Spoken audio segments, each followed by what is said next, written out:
Bonjour à tous et bienvenue à tous sur cette journée sur les données pour la nutrition, ce webinaire d'aujourd'hui. Nous allons vous partager le PNN du Guatemala. Ils vont partager des expériences et des plateformes d'information sur la nutrition qu'ils ont mis en place à Momotenango. Juste quelques petites informations techniques. Nous vous encourageons à mettre en place l'interprétation. Cela est disponible en bas de l'écran. Il est disponible en anglais, français et espagnol. Pour pouvoir mettre en place l'interprétation, vous devez cliquer sur le globe interprétation et choisir votre langue d'écoute choisie. Vous pouvez également sélectionner Mute Original Audio ou couper l'audio original. Avant de commencer, tous les vidéos et les micros des participants doivent être fermés pendant les présentations. Nous vous invitons à poser vos questions sur la partie Q&A, questions et réponses. Une version enregistrée de ce webinaire sera disponible juste après sur notre canal YouTube Data for Nutrition. Et un résumé sera également disponible dans les semaines à venir. Je vous rappelle simplement que les données pour la nutrition et la Community of Practice permet de donner des opportunités de connaissances, d'expériences et de réponses aux questions pertinentes sur le renforcement de la chaîne de valeur des données de la nutrition à tous les niveaux pour arriver à avoir de meilleurs résultats en termes nutritionnels dans les PRF, PRI. La modératrice d'aujourd'hui est Perrine Guéniez. Elle a plus de 10 ans d'expérience à travailler dans la nutrition à l'international et notamment, elle travaille sur le programme international pour la nourriture et le PNN. C'est un élément important du programme de nutrition de l'Union européenne et il soutient ce programme de PNN. À vous. Merci Rebecca. J'espère que vous pouvez m'entendre correctement. Bonjour à tous à travers le monde. Ravi que vous soyez connectés et que vous suiviez avec nous aujourd'hui, soit en ligne directement ou sur le site de YouTube.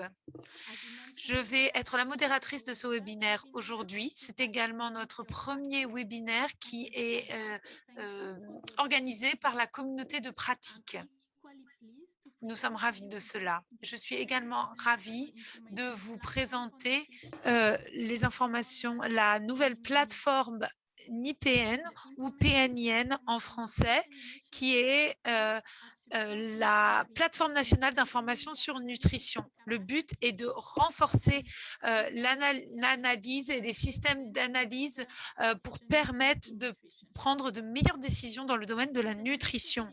Cette initiative a été soutenue par l'Union européenne, la coopération britannique et la fondation Bill and Melinda Gates.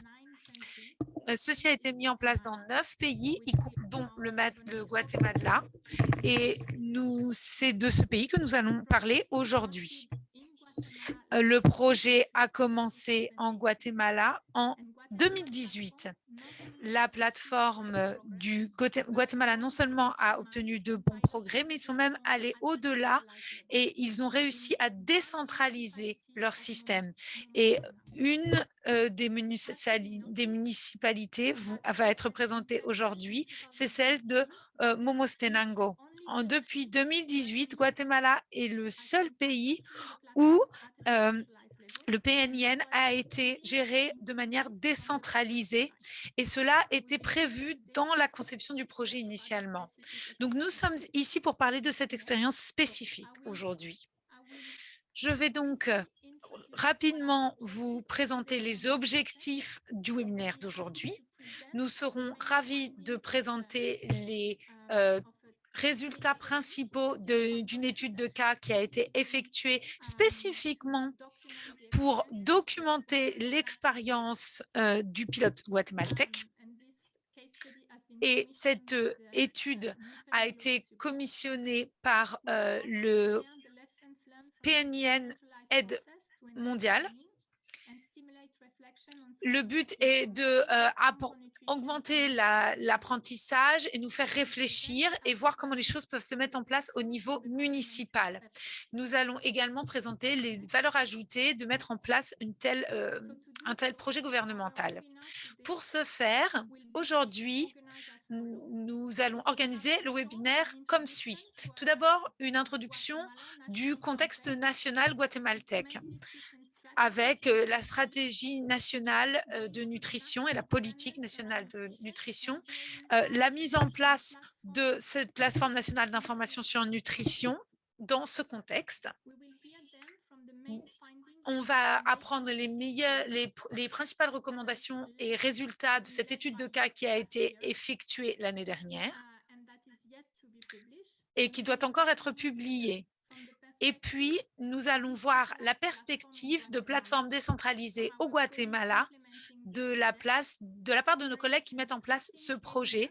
Et nous allons réfléchir à comment est-ce que l'on peut appliquer cela à plus grande échelle, avec une institutionnalisation du projet, ce qui est planifié dans un plan qui nous amène à 2024.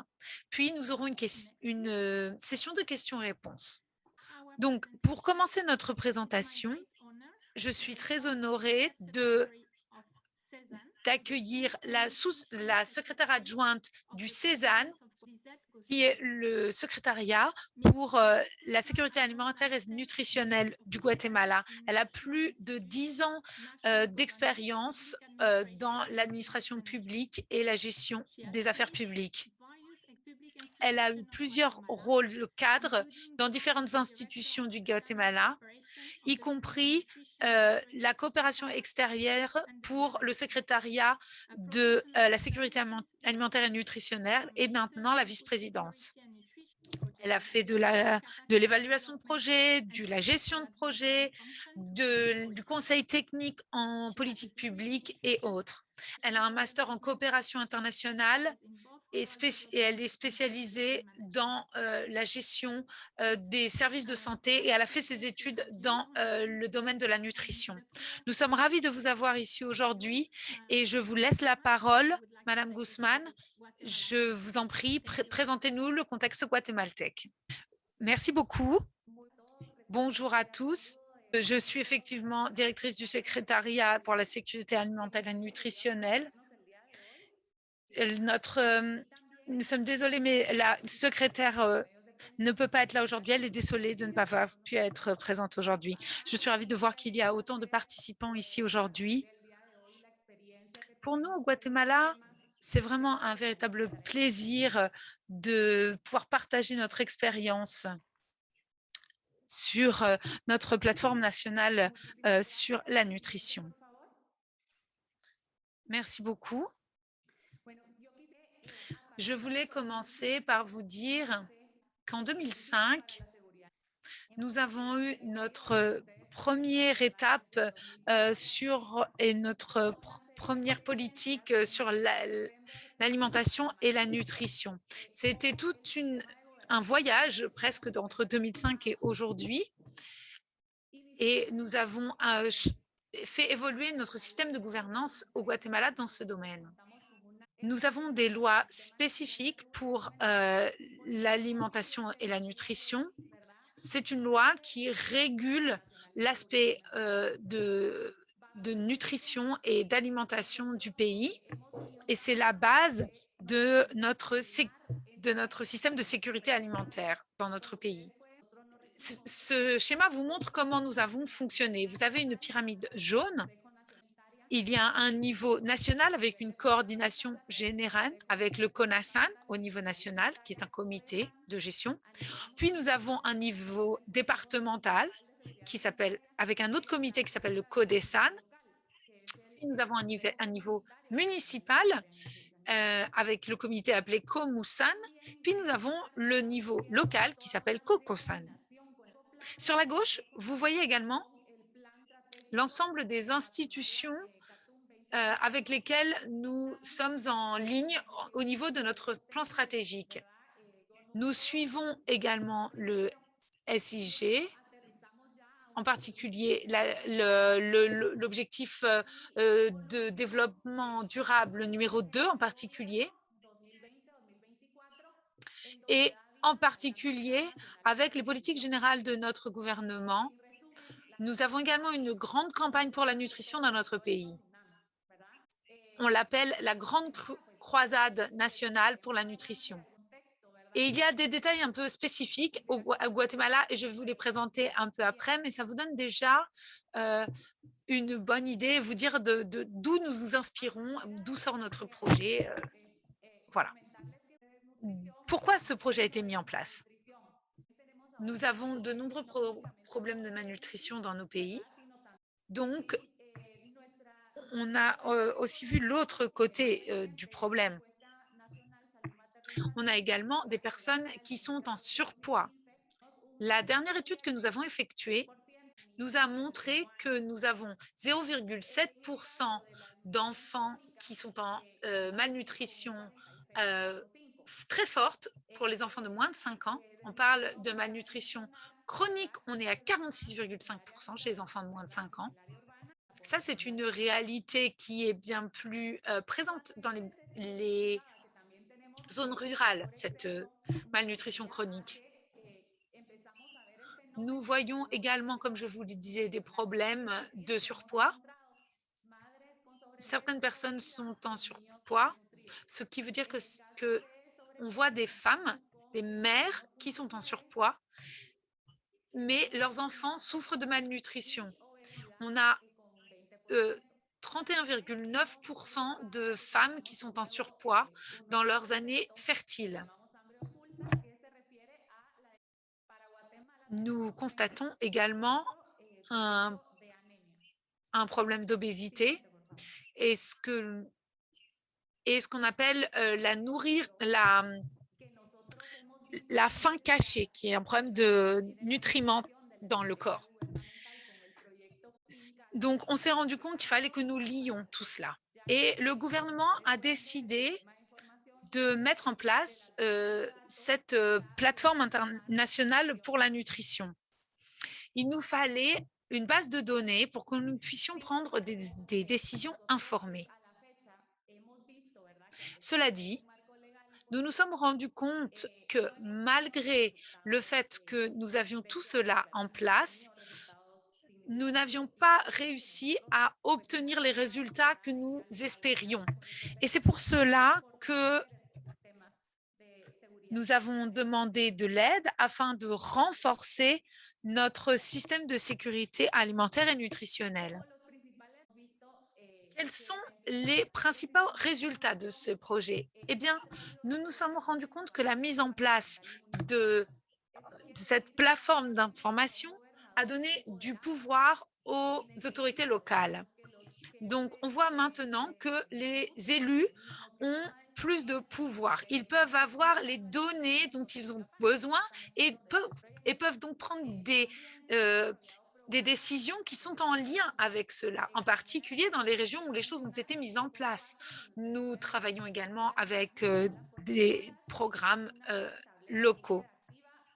Vous pouvez voir directement avec les photos sur cette diapo, nous avons un panel de recherche qui a cherché à identifier sur le terrain les enfants de 3 à 5 ans pour essayer de voir lesquels souffraient de malnutrition.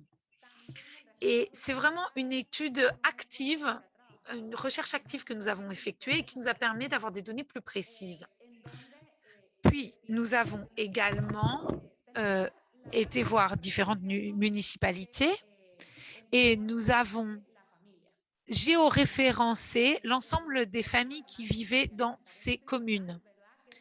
J'aimerais également mentionner que nous avons une gouvernance de sécurité alimentaire et nutritionnelle et cela nous a permis d'avoir des données en temps réel, ce qui rend les choses plus durables.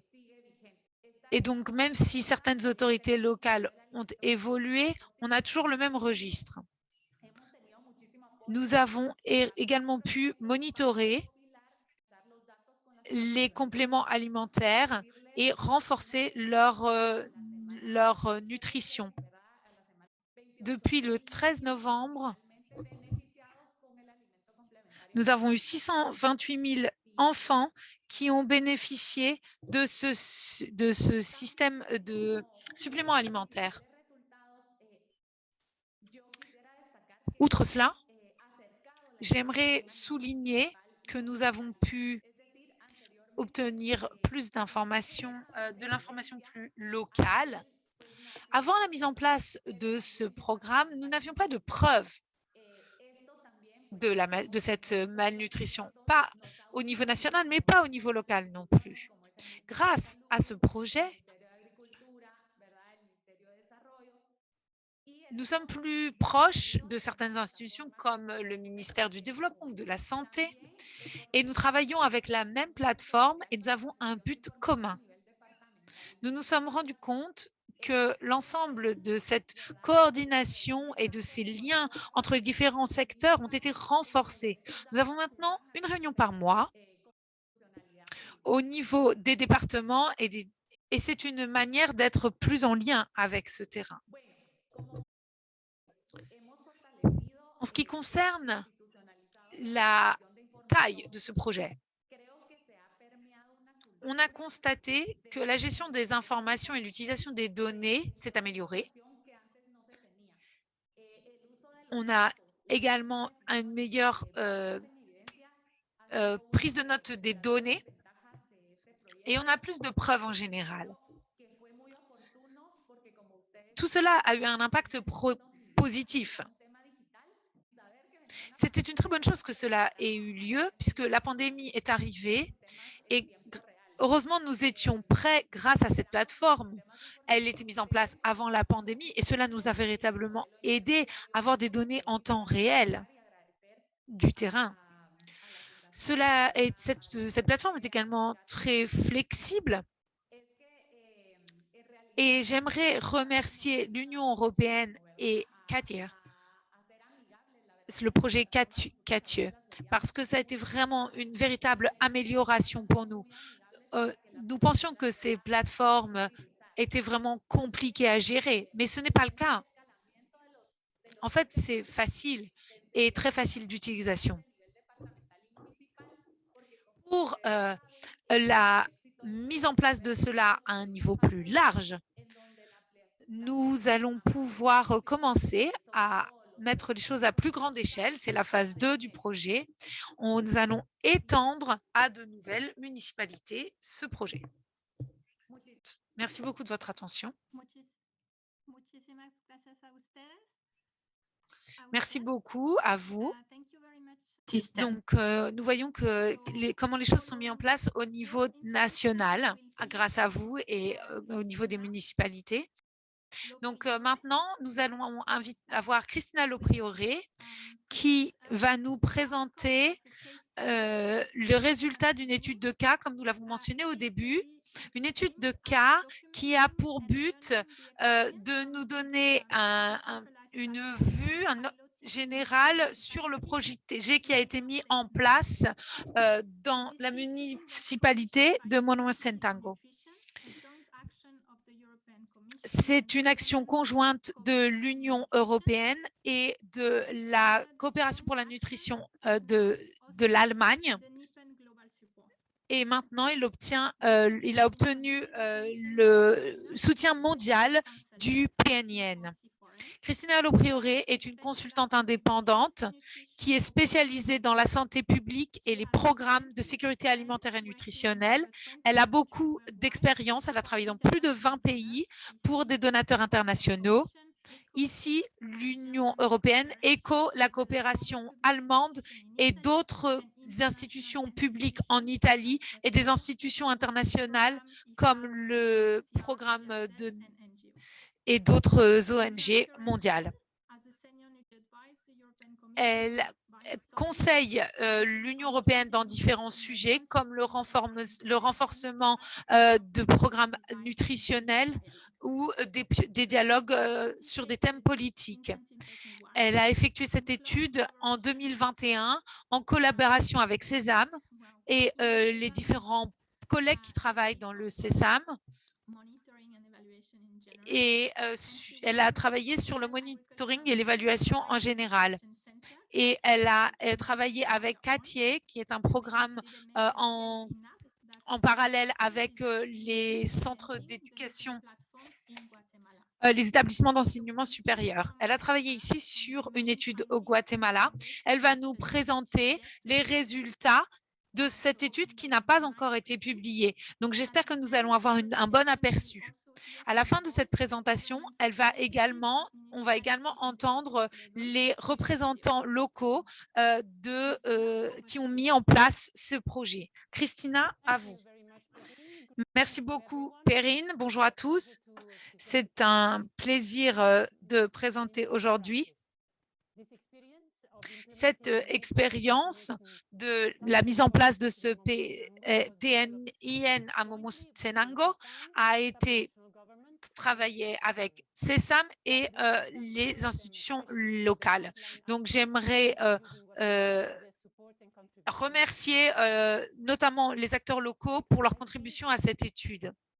Il va y avoir 4 parties dans ma présentation. Tout d'abord, je vais vous présenter le contexte de cette étude de cas et sur l'état de sécurité alimentaire et nutritionnelle, puis l'étude de cas et enfin mes conseils pour augmenter ce projet, le mettre à plus grande échelle.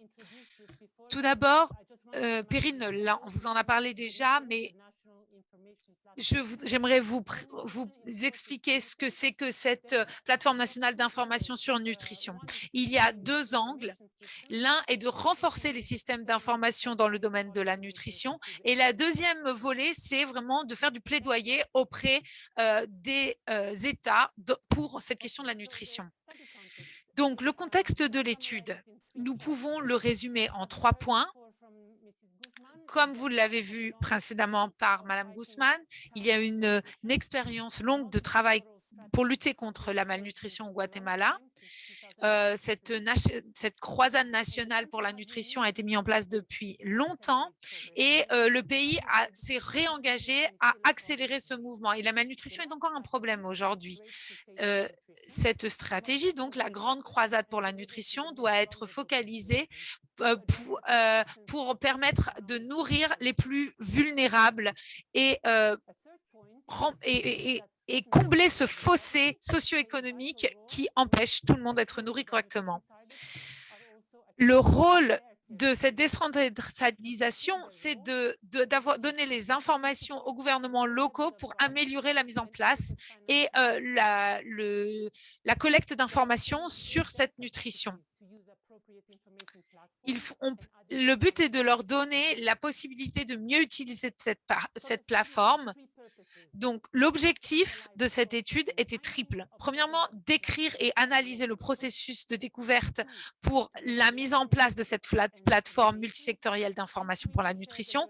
Puis, deuxièmement, donner des leçons clés. Et troisièmement, partager avec d'autres pays du programme PNIN. L'ampleur du programme, eh bien, il y avait plusieurs domaines. Premièrement, l'analyse des données, la gestion et la création des systèmes. Deuxièmement, le développement des capacités par la formation, le développement et l'utilisation des outils. Et troisièmement, l'analyse d'informations pour le plaidoyer et la prise de décision politique. Donc, si vous voulez avoir plus d'études de cas qui vont être publiées, n'hésitez pas à nous le faire savoir. La méthode d'étude, ça a été l'utiliser de documentation, de relire de la documentation et deuxièmement, des interviews avec des parties prenantes du projet. Cela a été fait au niveau municipal, départemental et national. Et plusieurs secteurs ont été couverts, dont la santé, l'agriculture, la protection sociale et d'autres domaines également. Comme vous pouvez le voir, le programme Momostenango est toujours en place et les choses vont continuer à se mettre en place à l'avenir. Donc, nous passons maintenant à la sécurité alimentaire nutritionnelle au niveau local. Comme la carte le montre, Momostenango est une commune du département de Totonicapán, qui est dans les Highlands, dans les hautes montagnes de l'Ouest.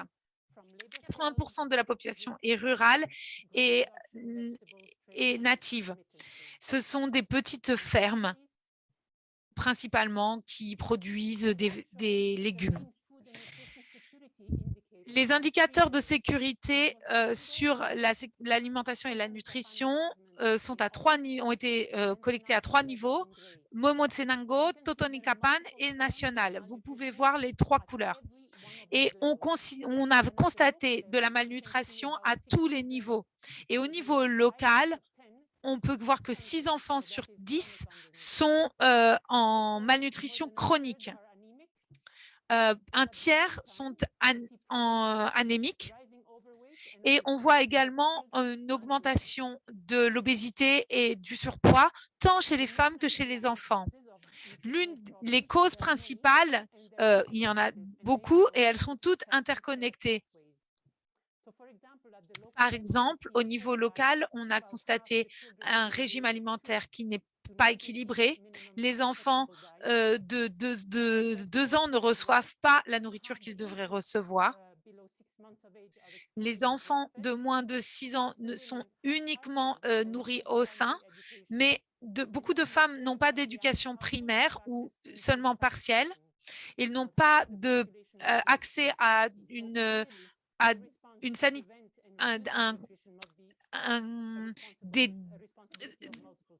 des toilettes dans leur maison également, et pas d'accès à l'eau potable pour beaucoup d'entre eux. J'aimerais également, vous avez déjà vu cela, mais je voudrais juste rementionner quelques choses. Le Guatemala en 2005 a décidé de mettre en place un système national avec différents niveaux, comme on l'a vu précédemment, où vous avez des comités de sécurité alimentaire et nutritionnelle à différents niveaux, où différentes parties prenantes prennent des décisions. Donc, une bonne gouvernance veut dire une capacité à agir et une mise en place pour ce faire. Et pour ce faire, il faut de la capacité, et il faut être réactif. Comment mettre en place cela? Cette plateforme Simsman, comment a-t-elle été mise en place? Cela a été fait en 3 étapes. Combiner les acteurs. Deuxièmement, développer les capacités. Et le troisièmement, c'est augmenter la demande et l'utilisation de l'information pour la prise de différence. Donc, je vais vous présenter les premiers blocs. Sensibilisation sur la plateforme et organiser également un comité technique pour la relation.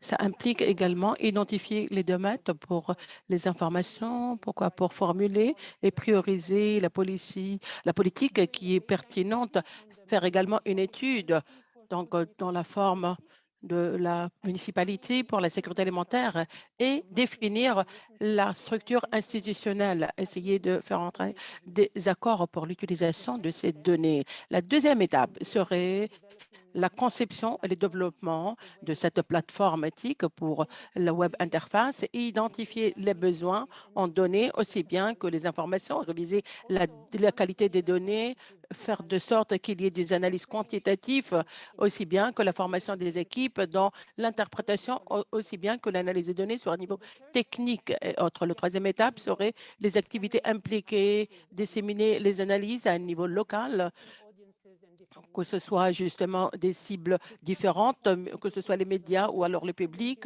essayer de débattre cette analyse et renforcer également la capacité pour le suivi, pour la nutrition, aussi bien que pour les décideurs politiques.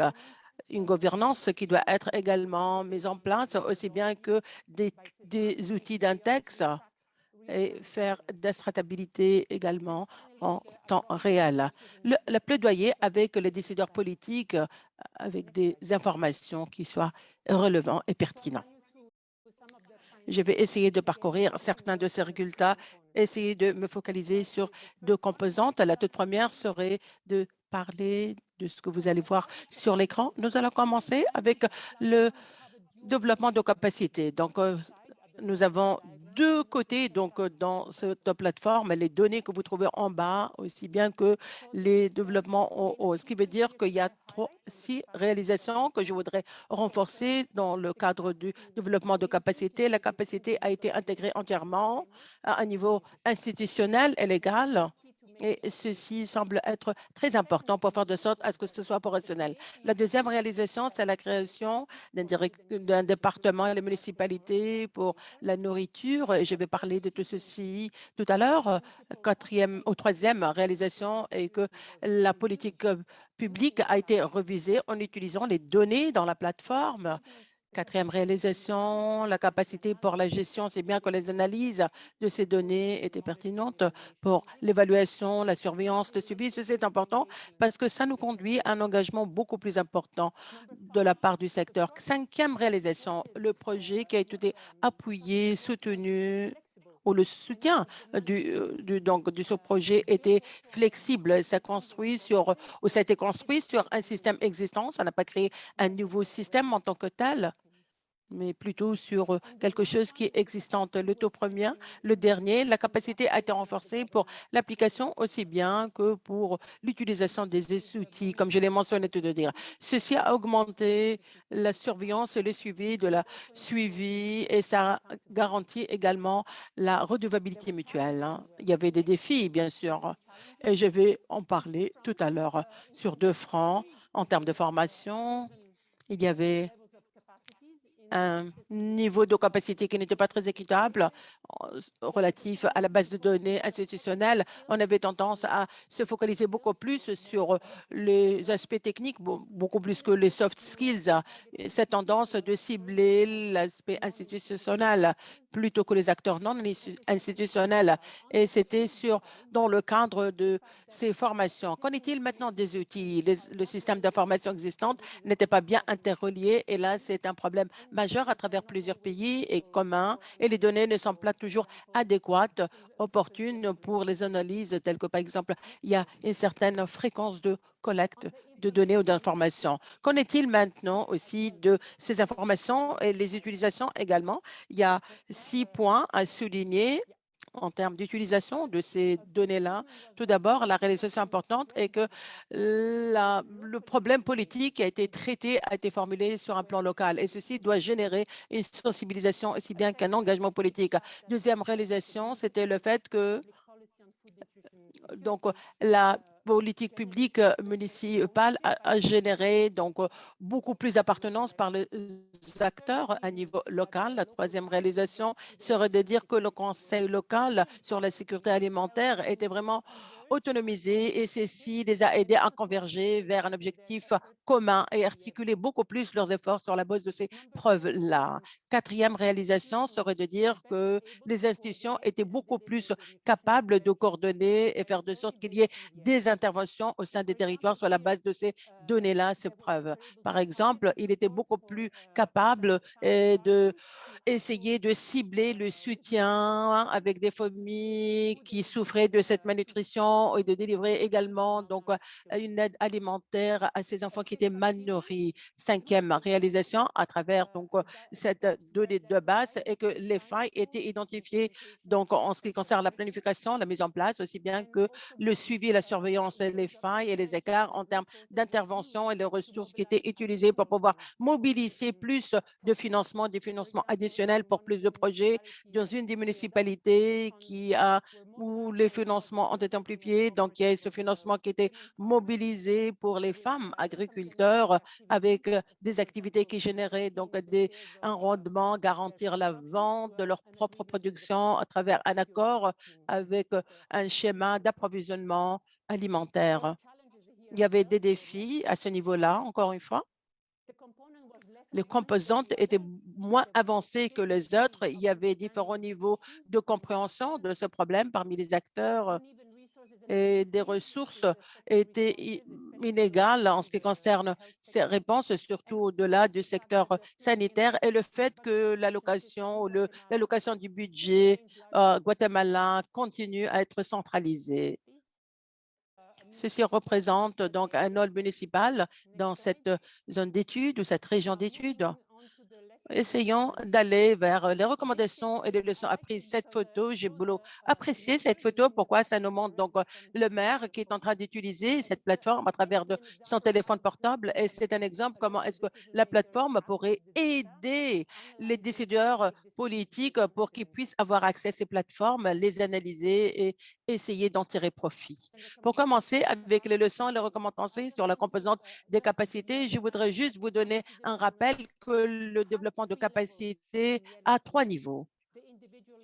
Le niveau individuel, le niveau organisationnel, aussi bien que favoriser un bon environnement. C'est beaucoup plus la formation d'un individu, renforcer également la capacité opérationnelle, la capacité, les connaissances, aussi bien que la mise en application. C'est un processus en tant que tel, ça dépend du contexte, de l'environnement où vous vous trouvez. Vous pouvez avoir plusieurs rôles, y compris donc, résoudre des problèmes, des experts, des formateurs, des coachs, des mentors. Avec ceci à l'esprit, je vais vous fournir 4 recommandations qui ont émané à partir de cette composante. La toute première leçon, les recommandations, en général, c'est l'importance de renforcer donc l'institutionnalisation de cette plateforme. Ça ne peut jamais être assez fort. C'est important. Pourquoi? À cause de la durabilité, mais ça peut également renforcer l'équipe. Les processus également prennent du temps pour mettre du temps. Donc, essayez de cadrer le développement de capacités en utilisant des objectifs à long terme. Et ceci requiert, bien sûr, donc, le développement d'une approche contextuelle ciblée, donc des points clés de gouvernance et fournir des ressources institutionnelles pour qu'on puisse avoir une gouvernance efficace. La deuxième recommandation serait de dire qu'en termes de un point d'entrée spécifique, créer donc des structures organisationnelles telles que par exemple le directorat ou le département municipal pourrait nous aider à l'utilisation de cette plateforme. Autonomiser également l'équipe technique aussi bien que les décideurs politiques pour utiliser et analyser les informations et ceci va certainement augmenter leur intérêt. C'est très important de se concentrer beaucoup plus sur l'utilisateur aussi bien que l'utilisation de ces informations dans le cadre de ces prises de décision. Se focaliser beaucoup plus sur les soft skills. Je l'ai déjà mentionné tout à l'heure. Nous avons cette tendance justement de se focaliser beaucoup plus, mais les soft skills vont certainement renforcer cet engagement politique. Donc, nous pouvons trouver différentes manières de travailler. Il ne s'agit pas juste de compétences dans la construction de partenariats, la communication, et ceci prend justement beaucoup de temps pour amplifier tous les secteurs. La toute dernière recommandation, le fait de renforcer la capacité donc des acteurs qui ne sont pas étatiques. Pourquoi? Parce qu'ils peuvent également prendre part dans le cadre de la coordination aussi bien que l'évaluation politique. Par exemple, la société civile semble être un acteur crucial, important dans la surveillance locale, des surveillances, faire de sorte également un auditing, aussi bien que le plaidoirie et contribuer au système alimentaire. Prochain, transparence, d'autres recommandations et des leçons qui amènent des composantes relatives à ces informations, l'utilisation de ces informations. Vous voyez, par exemple, l'élément clé de la durabilité de cette plateforme. Tout d'abord, donc les décideurs politiques pour mettre à jour les données, les ressources humaines, aussi bien que l'utilisation de ces informations de ces décideurs.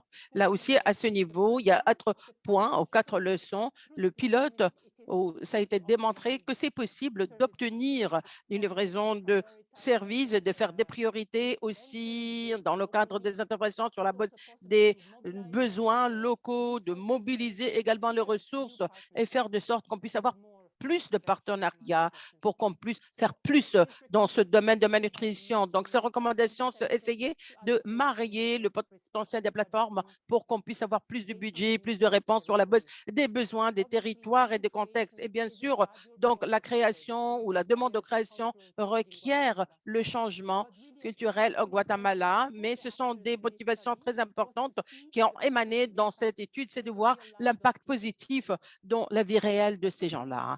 Le deuxième ou la deuxième recommandation serait de dire aussi démontrer d'une manière assez concrète comment les informations pourraient être utilisées sur une petite échelle pour les interventions pour l'avantage des gens qui sont les plus vulnérables. L'adoption, ça pourrait stimuler donc l'adoption de cette plateforme et de l'utiliser d'une manière efficace. L'autre recommandation, c'est promouvoir l'application pratique de cette plateforme. Ceci pourrait justement faire de sorte à ce que les décideurs politiques puissent être convaincus. Et c'est pour ça que c'est très important de disséminer les expériences parmi les différents acteurs politiques comme étant un modèle de collaboration.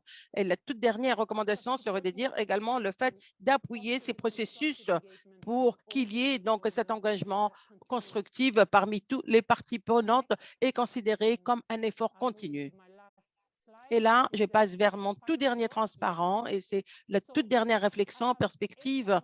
J'ai 8 réflexions sur un niveau global. Tout d'abord, c'était très important également et c'est une condition très importante d'avoir un FNS, une politique de FNS et un cadre légal quand on initie une plateforme telle que celle-ci. Le deuxième point serait dire une alliance stratégique avec des institutions nationales qui sont responsables pour la coordination, pour la sécurité alimentaire et établir également des arrangements institutionnels qui vont certainement ouvrir les portes, les horizons pour avoir accès aux données. Troisième leçon et recommandation à niveau planétaire, c'est d'avoir une équipe multidisciplinaire et solide pour faciliter ce processus.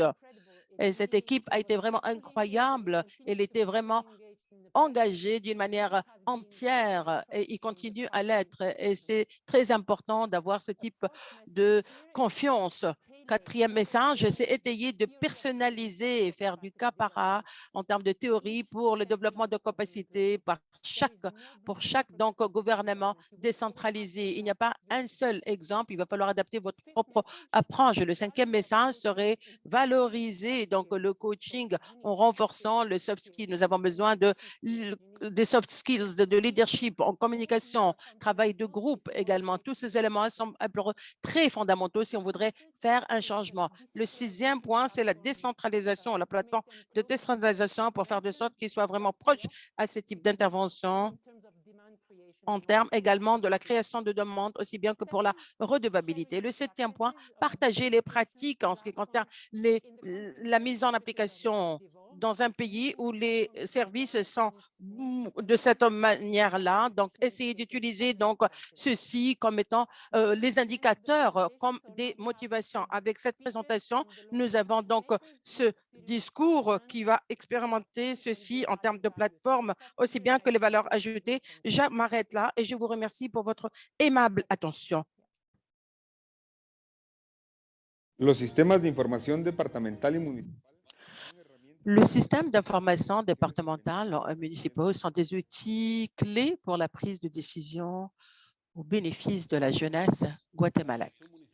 Petit à petit, la Commission municipale de sécurité alimentaire et nutritionnelle favorise l'institutionnalisation en matière de sécurité alimentaire dans notre commune de Monosana. 6 enfants sur 10 souffrent de malnutrition et cela se convertit en évaluation pour la Commission municipale de sécurité alimentaire et nutritionnelle en renforçant la santé des enfants et des adolescents de notre commune.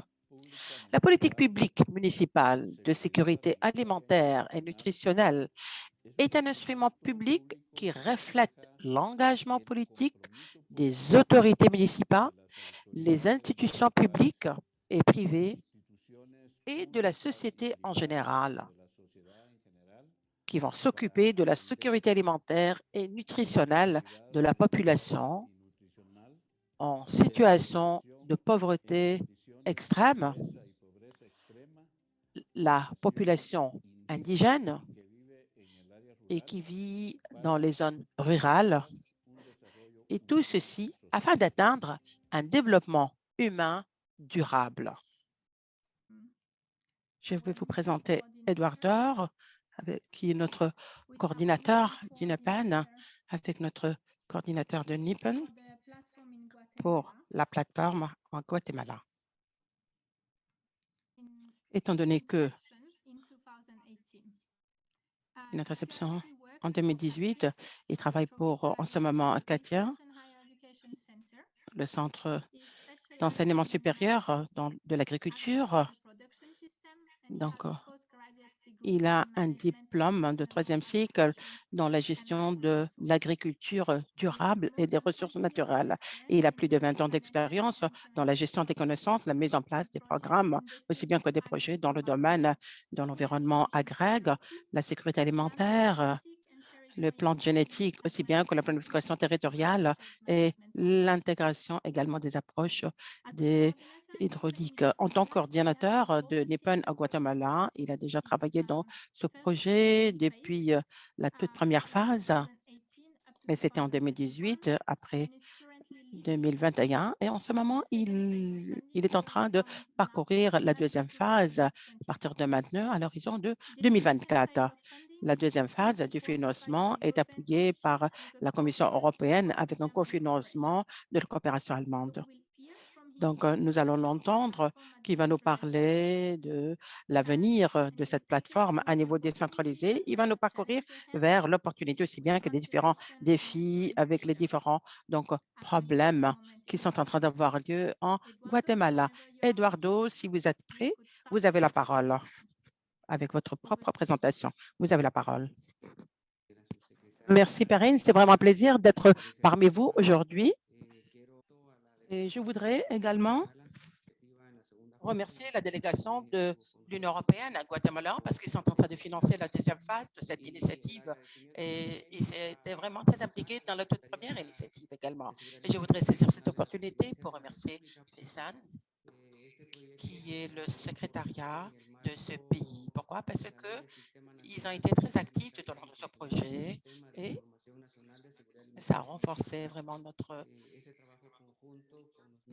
propre plateforme d'information nationale et tout ceci a été réalisé grâce à ces efforts conjoints aussi bien que les nationaux qui ont joué un rôle important dans le cadre de ce projet. Je pense que cette plateforme nationale est en train de nous fournir des données aussi bien que maintenant on peut voir les résultats et comment tout ceci a été décentralisé avec les différents services qu'on a utilisés. Nous avons fait cette enquête en 2014-2015 sur la nutrition infantile et on est en train d'utiliser toutes les données disponibles dans le pays qui facilitent la tâche du processus pour les décideurs politiques. L'autre point que je voudrais souligner à ce niveau-là, et ce serait de dire que c'est très important pour nous d'utiliser ces données à niveau national. Le gouverneur de notre département, aussi bien que notre maire, comme nous l'avons vu dans la vidéo, aussi bien que les membres de la municipalité se sont mis d'accord que l'utilisation de données semble être un élément clé. En ce qui nous concerne, c'est vraiment très important de travailler ensemble dans ce processus ou dans le cadre de ce processus. On voudrait saisir cette opportunité pour remercier toutes les institutions de nos pays, les institutions alimentaires. Pourquoi? Parce qu'ils nous ont permis d'être présents dans le cadre des analyses des données. Et en tant que pays, nous avons différentes plateformes d'information nationale. Chaque ministère a son propre système d'information et c'est pour cela que c'est très important d'interpréter toutes les données, aussi bien que faire de sorte à ce que ce soit considéré comme quelque chose de très important. Bien sûr que nous avons des défis devant nous, nous sommes confrontés à des défis et ces données ne peuvent être utilisées que pour améliorer la coordination à niveau municipal, bien évidemment. Et au niveau municipal, c'est là où il va falloir identifier ces données, essayer également de faire de sorte à ce qu'on puisse non seulement les identifier, mais prendre en considération les familles qui sont confrontées à des problèmes de malnutrition. Et là aussi, encore une fois, ces données sont des éléments clés.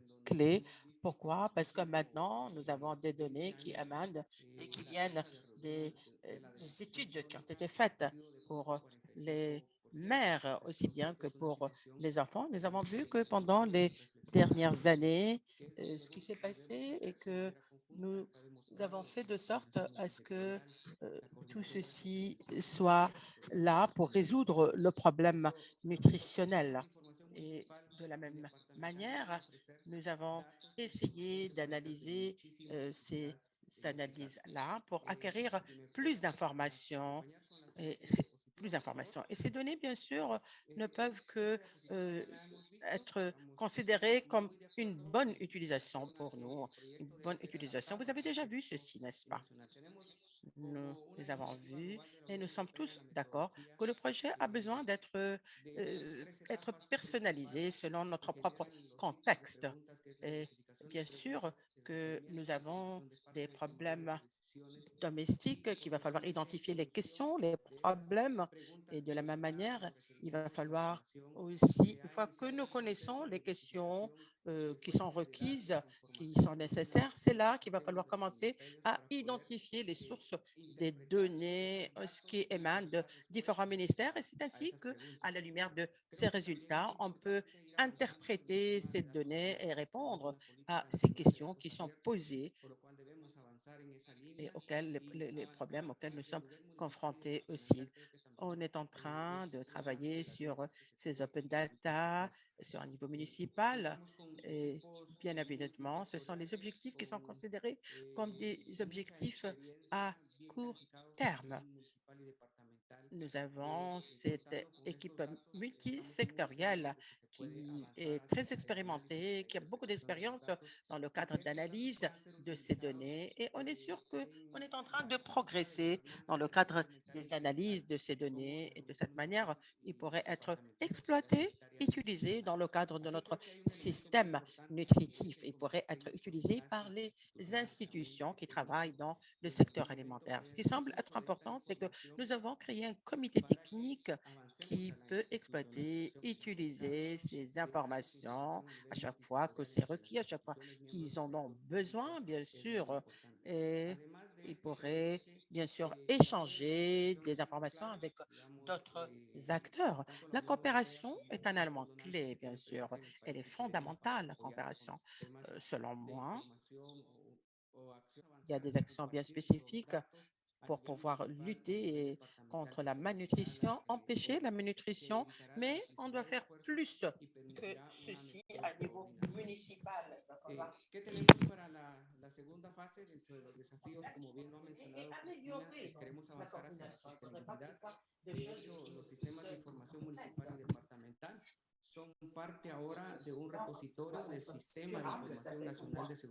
c'est important. Très important. Et ces éléments sont inclus, pris en considération dans notre propre décision, dans notre propre programme. Nous avons défini à la lumière de ces résultats les critères pour pouvoir continuer, pour pouvoir améliorer et utiliser ces expériences dans d'autres provinces. On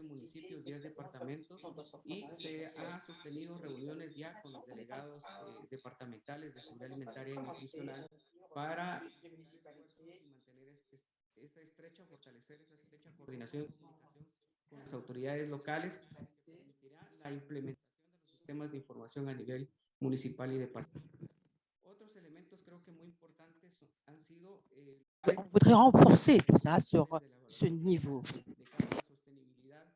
Nous avons des ateliers de travail, de consultation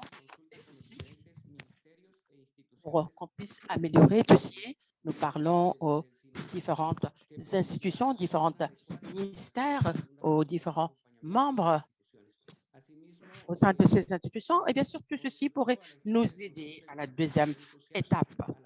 De la même manière, nous essayons de parler également avec le monde académique pour pouvoir aux entreprises privées et plusieurs autres acteurs qui sont très importants et qui sont fondamentaux dans le domaine alimentaire. Ce qui veut dire que nous allons continuer à travailler de cette manière. Nous allons essayer de faire de sorte à personnaliser ces actions au cours de la deuxième étape pour qu'on puisse utiliser ces données pour les décideurs politiques.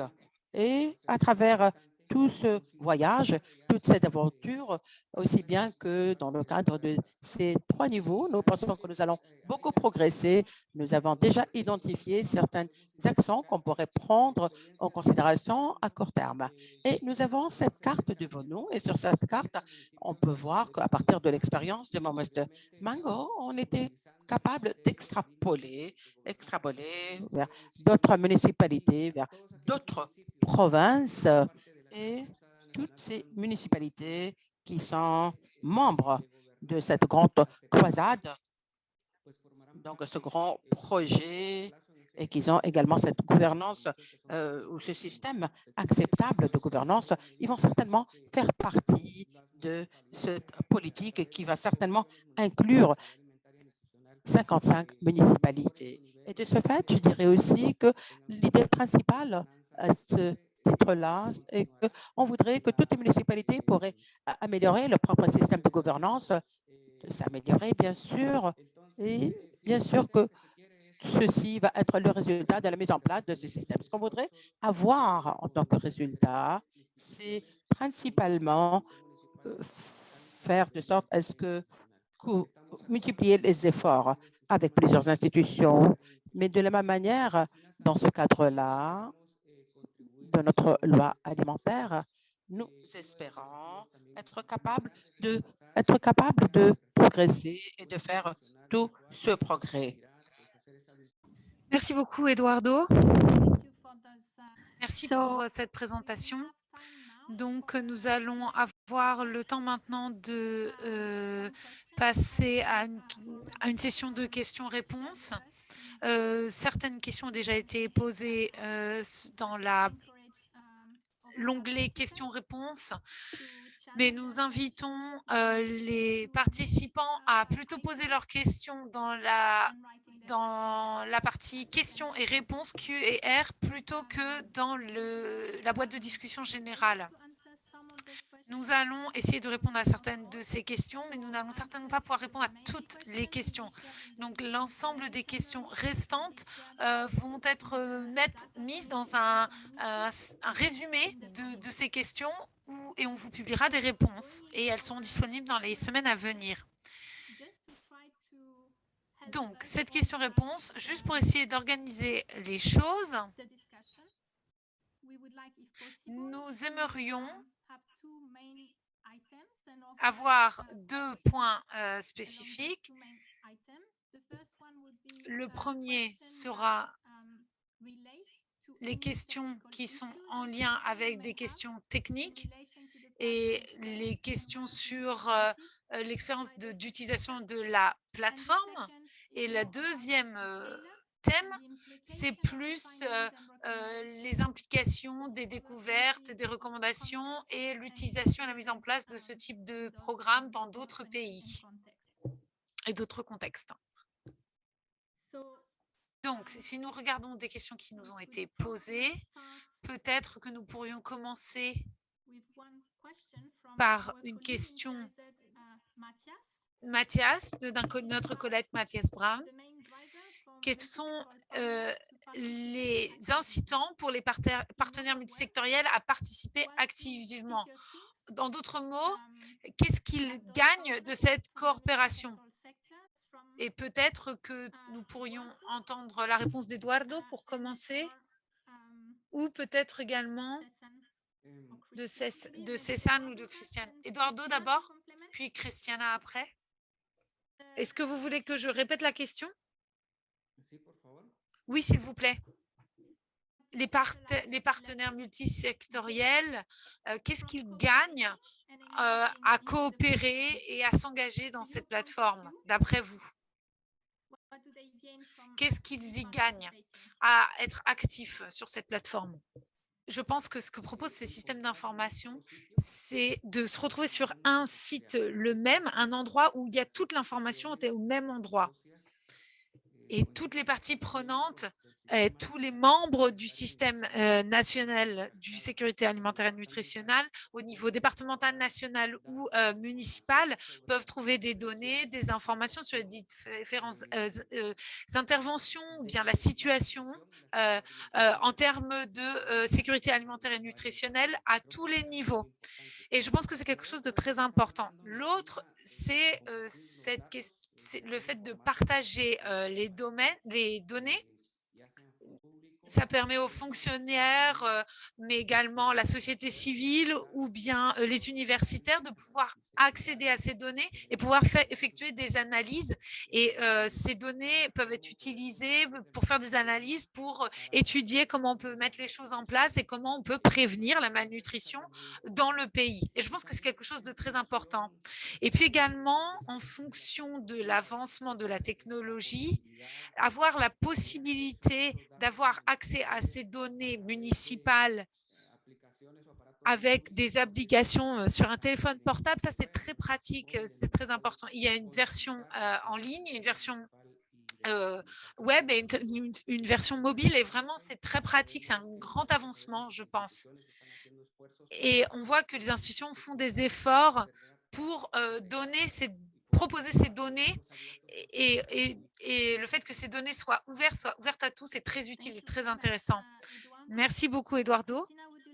Christina, est-ce que vous voulez ajouter quelque chose? Oui, juste que cette question de la transparence et d'inviter des personnes qui ne sont pas des fonctionnaires de pouvoir accéder à ces données est très important. Vous savez, même des données de routine peuvent être envoyées en rapport au niveau national. Et donc, casser ces décisions qui sont toujours à la verticale, mais les mettre plus à l'horizontale et donner accès à plus de gens du même niveau à ces données. Je pense que c'est important, effectivement, s'assurer également que le contrôle qualité a lieu à chaque niveau de la chaîne, être important. Et puis, c'est aussi un incitant de vérifier cette qualité continuellement, le fait de publier les données. Merci beaucoup. Peut-être, Christina, peut-être pourrait-on passer à la question suivante à laquelle quelqu'un a répondu dans le chat, mais je pense que ça peut quand même être intéressant que tout le monde le sache. Marty demande des exemples concrets sur quand et comment est-ce que les élus locaux prennent des décisions à la suite de données qui ont été générées sur la plateforme et comment est-ce que là a changé les services pour la population visée. Vous en avez parlé un peu pendant votre présentation, mais peut-être qu'on pourrait développer cette question. Merci pour la question. J'étais particulièrement ravie de voir que le gouverneur de Totonicapán a mentionné le fait que la plateforme de la municipalité a permis de combler des fossés, d'identifier où il y avait des besoins et de faire cette intervention ciblée et ainsi pouvoir créer de nouveaux partenariats avec certaines ONG, par exemple. Je ne sais plus quelle ONG c'était, mais il a donné un exemple. Et je trouve que le fait de pouvoir mobiliser ainsi des fonds, ah oui, c'était les fonds pour aider les femmes à vendre leurs œufs à l'hôpital local. Donc ça, c'est vraiment exactement ce qu'on veut mettre en place. Comment les élus locaux peuvent utiliser ces données pour focaliser une intervention spécifique et aider et répondre aux besoins locaux. Merci beaucoup. Peut-être que si on élaborait sur cette question, si vous pensez, peut-être que c'est Cathy qui devrait répondre à cette question.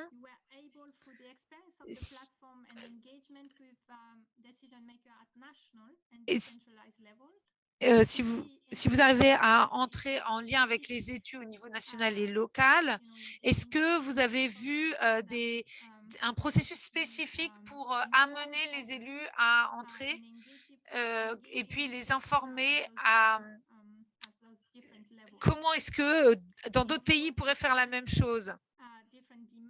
Est-ce qu'il y a des demandes spécifiques et est-ce qu'il y a une manière spécifique d'approcher ces élus et les influencer à prendre des décisions? Je ne sais pas si vous vouliez répondre, Christina, mais peut-être que Eduardo pourrait répondre d'abord. Oui, oui. Je pense qu'il y a besoin d'avoir des données au niveau départemental et municipal. C'est ça ce qui permet que les institutions, tant au niveau départemental que national, continuent à être en communication. Par exemple, si on voit la traçabilité des données, avec les équipements publics, ils peuvent collecter les informations au niveau municipal, ils le montent au niveau départemental, puis ils le remontent encore au centre, au siège de chacune de ces institutions. Et tout le monde fait partie du système et certaines de ces données peuvent être analysées et utilisées publiquement. Mais c'est la nécessité d'avoir des données au niveau local, municipal et départemental. Et il faut vraiment avoir une collaboration afin de pouvoir donner des données claires et afin que les utilisateurs finaux du service puissent bénéficier des mises en œuvre de politiques publiques qui leur sont réservées. C'est important d'ajuster les systèmes avec un registre unique. Je pense que c'est quelque chose d'important pour pouvoir vraiment avoir cette analyse. Mais grâce à ces données, on peut identifier combien de familles ou d'utilisateurs peuvent bénéficier de ce service, dans quel territoire ils sont, au niveau de quelle municipalité, etc. Et en fonction des données, on peut avoir une analyse complémentaire et utiliser ces données comme des données de référence afin de pouvoir expliquer comment est la situation au niveau municipal. Et donc, ça nous permet également de voir s'il y a de l'intérêt. Et on aimerait vous dire qu'il y a un intérêt d'autres municipalités à s'engager là-dedans. Je peux même vous donner UNICEF qui est intéressé à travailler avec Concesan pour nous aider à mettre en place ce système plus largement dans d'autres municipalités à travers le pays. Et puis, il y a d'autres municipalités qui vont entrer dans ce système qui sont prêts à renforcer ce système, accompagner les ministères à analyser ces données et ainsi avancer pour l'utilisation de ces données pour la prise de décision. Et je pense que c'est quelque chose de très important et qui résulte de ce projet. Merci beaucoup, Eduardo. Est-ce que quelque chose que vous voudriez ajouter au niveau des caractéristiques d'implication au niveau local plutôt que national? Vous avez déjà mentionné, Christina, que le fait de s'approcher de l'intervention et où les actions sont effectuées sur le terrain, ça fonctionne bien, mais avec une certaine limitation dans le sens où notamment la question des financements n'est pas forcément aussi simple et n'est pas forcément aussi décentralisée. Est-ce que c'est quelque chose sur lequel vous aimeriez commenter? Vous savez, quand j'ai eu un entretien avec le gouverneur du département, il avait vraiment obtenu été autonomisé par cette plateforme. Il pouvait vraiment apporter quelque chose au niveau central grâce à cette plateforme. Et je pense que c'était vraiment une grande réussite. Il avait l'impression d'avoir tout ce qu'il lui fallait entre les mains pour vraiment plaidoyer pour obtenir les fonds. Et je pense que c'est là que la technique n'est pas la seule utile. Il faut avoir également des compétences sociales pour pouvoir influencer ces élus et ces processus qui sont gérés au niveau national. Pour le moment, ils sont encore gérés au niveau national. Peut-être que petit à petit, les choses vont se décentraliser, mais pour le moment, c'est fait au niveau national. Merci beaucoup, Christina. Nous avons encore 2 questions auxquelles nous pourrions répondre de notre collègue. La première, c'est comment est-ce que le travail de la plateforme fait au niveau municipal peuvent également impliquer au niveau national. Donc, il y a 2 niveaux et il y a est-ce que ce qui se passe à ces deux niveaux peuvent s'influencer l'un l'autre, si vous voulez? Est-ce que c'est quelque chose qu'on a constaté ou bien c'est un travail qui s'est fait avec deux groupes de personnes complètement différentes? Peut-être qu'on pourrait donner la parole à Eduardo. Oui, sur un niveau municipal, c'est très important également de dire et d'aller avec ce processus et que le système d'information semble être le moyen principal. Le défi majeur, c'est comment utiliser ces données pour les décideurs politiques dans le cadre de ce système. Dans une municipalité, nous avons des informations, par exemple, et il s'agit de la mise en place, de la mise en application de ces informations, comment également utiliser ces types d'informations qui viennent de ces plateformes dans le cadre de systèmes nutritifs. On pourrait voir comment est-ce que ce processus fonctionne et dans le temps, on pourrait analyser comment est-ce que tout ceci est en train d'être suivi à niveau municipal et départemental. Ce que je voulais dire également, c'est que quelque chose a été développé et qu'on est en train de planifier pour l'année prochaine. Et on est en train de prendre en considération déjà et essayer d'inclure le système comme faisant partie de programmes opérationnels. Et nous pensons que tous ces éléments-là sont très importants. C'est crucial, c'est fondamental et ça pourrait aller main en main avec le système sécuritaire. Et encore une fois, ceci semble être très important. Ce type de processus semble être très important. Cette plateforme ne représente pas la fin, mais ce ne sont que les moyens. Ceci représente les moyens beaucoup plus qu'autre chose. Et les différents membres sont en train de désagréger leurs données. Ils sont en tendance d'avoir beaucoup plus d'informations maintenant relatives aux situations à la lumière de ceci. Et ils peuvent bien sûr faire des analyses et voir comment ils pourraient procéder, comment est-ce que les interventions sont en train de fonctionner à niveau local aussi bien qu'au niveau des municipalités. Merci beaucoup, Eduardo. Je voudrais peut-être maintenant poser une autre question à notre collègue. Je ne sais pas si notre Signora Guzman est parmi nous. Est-ce qu'elle est encore parmi nous?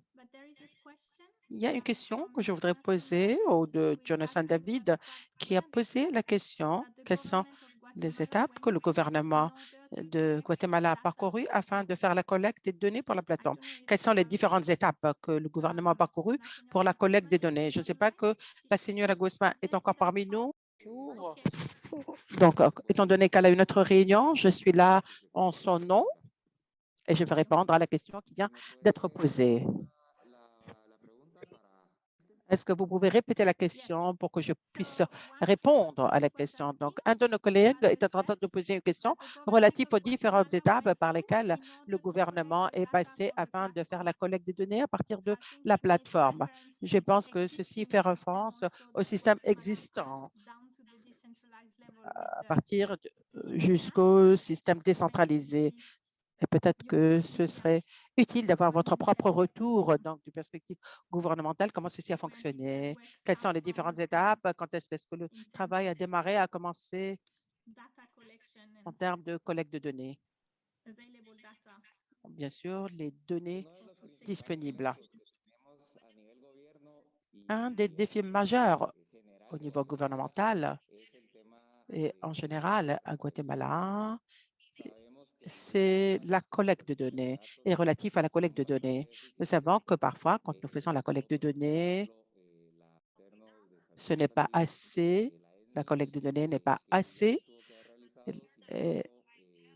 Par exemple, les données relatives à la malnutrition ne semblent pas être assez. Nous n'avons pas pu avoir assez de données. Nous n'avons pas été capables de les utiliser d'une manière opportune, adéquate au niveau central. Nous sommes confrontés à des défis majeurs. Pourquoi? Parce qu'il y a un manque de données et pour pouvoir organiser également, cette plateforme à niveau national. Je ne sais pas si vous voulez que je vous dise un peu plus ou est-ce que j'ai répondu à cette question? Non, merci. Ça a été très utile. Peut-être que ça vaut la peine de mentionner également que d'autres pays sont parmi nous et que vous êtes en train de dire que vous êtes confrontés à certains défis, surtout en ce qui concerne les résultats relatifs à la nutrition. Et le système du Guatemala semble avoir beaucoup de force en termes de collecte de données et de plusieurs données, du moins dans certains secteurs. Et en termes de la traçabilité, en termes de traçabilité, de l'allocation également du budget. Est-ce que c'est correct? Est-ce que vous pouvez nous en parler un peu plus pour qu'on puisse mieux comprendre ceci? Merci. Oui, oui, je suis d'accord avec ce que vous venez de dire. Oui, ceci représente un défi majeur. Pourquoi? Parce que nous avons expérimenté plusieurs difficultés dans notre vie de tous les jours. Cependant, je crois que ce type de projet à niveau municipal fait de sorte à ce que le pays devienne beaucoup plus fort. Pourquoi? Parce que si nous continuons ceci dans le cadre de ce projet, si nous avons des objectifs bien clairs qui sont bien mis en place, nous allons certainement avoir des résultats ou des données qui seront disponibles pour les décideurs politiques tenant compte donc du système gouvernemental. Merci. Maintenant, je vais passer à une autre question de notre collègue Orio Balao,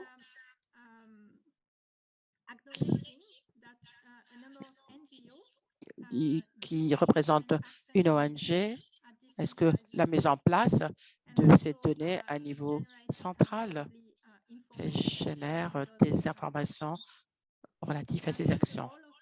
Je pense que le rôle de la société civile, aussi bien que les acteurs non étatiques, a déjà été mentionné, mais c'est quelque chose qui n'a pas été vraiment le point focal. Lors de la toute première étape, c'était beaucoup plus renforcer les capacités des acteurs institutionnels.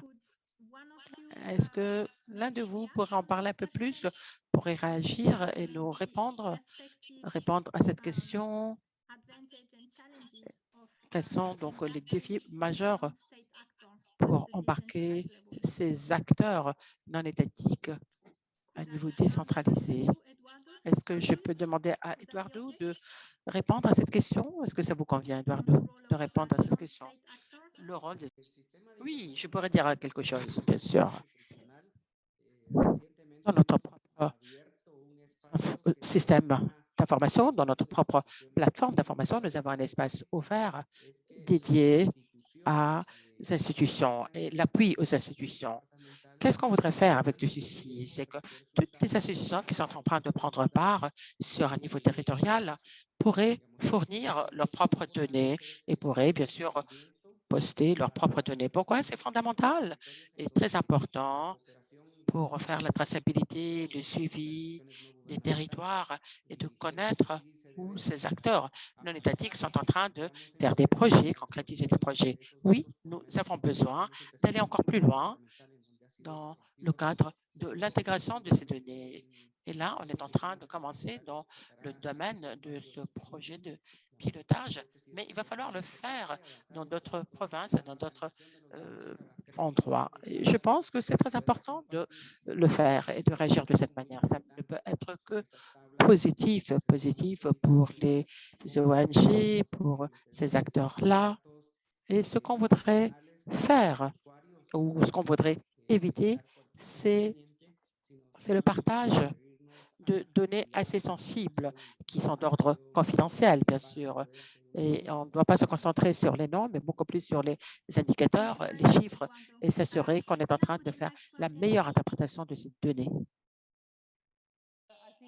Juste le fait que la manière comment nous allons progresser à l'avenir serait d'intégrer d'autres sources, d'autres informations, bien sûr, l'académie, aussi bien que la société civile locale qui semble avoir des informations très importantes à ramener à la plateforme et qui doivent être prises en considération dans ce cadre-là. Donc, c'est un défi majeur de faire de sorte à ce qu'ils puissent être pris en considération, mais je pense qu'à l'avenir, ça peut être considéré que bénéfique à la plateforme d'inclure ces acteurs aussi. Merci beaucoup. Je pense qu'on est en train de s'approcher du temps qui nous est imparti. On pourrait conclure peut-être avec une toute dernière question qui a été posée dans la boîte de messagerie et qui pourrait être utile pour nous tous. Et c'est de Julien Chalambo qui a posé la question suivante relative à l'expérience ou les dépenses que vous avez eues pour faire cette plateforme à ce niveau décentralisé. Quels sont les prérequis nécessaires pour créer ce type de plateforme d'information? Christina, peut-être que ce serait bien si vous pouvez conclure et essayer de répondre à cette question. Je pense que nous pourrons conclure avec cette réponse. Donc, le prérequis fondamental, comme je l'ai déjà dit, c'est cette question relative au cadre politique pour la sécurité alimentaire. Ceci semble être fondamental, un prérequis crucial. La même chose aussi serait de dire que mettre en place également une alliance stratégique avec des institutions stratégiques pour la sécurité alimentaire, une coordination, essayer d'avoir des accords institutionnels pour accepter ces types de coordination et pour accepter des données. Et qu'en est-il de l'autre point? Comme je l'ai mentionné tout à l'heure, toutes les questions qui ont été mises dans la boîte de messagerie, si on n'a pas été discutées aujourd'hui, on ne vous a pas fourni de réponse, nous allons certainement vous fournir une réponse lors du partage de documents qu'on va faire tout à l'heure, juste après ces webinaires. Ceci va être la fin de notre échange. Vous devez voir le tout dernier transparent devant nous pour la session d'aujourd'hui, qui est un transparent relatif à thank you, merci. Je voudrais remercier toutes les personnes qui se sont jointes à nous, donc les gens qui se sont connectés avec nous, tous ceux qui sont en train de nous regarder à partir du YouTube. On voudrait donc remercier nos invités qui sont connectés du Guatemala, aussi bien que de l'Europe. Merci à ces intervenants. Merci à Madame Guzman pour sa disponibilité et nous permettre de mieux comprendre le contexte institutionnel guatémalais, aussi bien que l'engagement du gouvernement pour lutter contre la malnutrition. On voudrait également remercier la communauté des pratiques pour nous avoir hébergés et pour nous avoir fourni l'opportunité aujourd'hui pour vous présenter cette expérience UNIPEN. Vous allez être capable d'apprendre un peu plus donc, de notre plateforme nationale d'information, avoir beaucoup plus de données. Nous allons partager tout ceci relatif aux études du cas. Donc, une fois que ceci sera publié et disséminé. Je vous remercie donc tous pour votre disponibilité et pour le partage d'expériences. Comme il était déjà mentionné tout à l'heure, l'enregistrement de ce webinaire va être disponible à partir de ce canal et les copies de ces présentations, c'est bien que le résumé vont être partagés dans le groupe au cours des prochaines semaines. Merci beaucoup pour votre disponibilité, pour votre participation. J'espère que vous avez apprécié le débat et la session et nous espérons recevoir donc votre propre retour et avoir plus de votre contribution dans la communauté de pratique pour donner pour nutrition. Passez une bonne journée. Au revoir.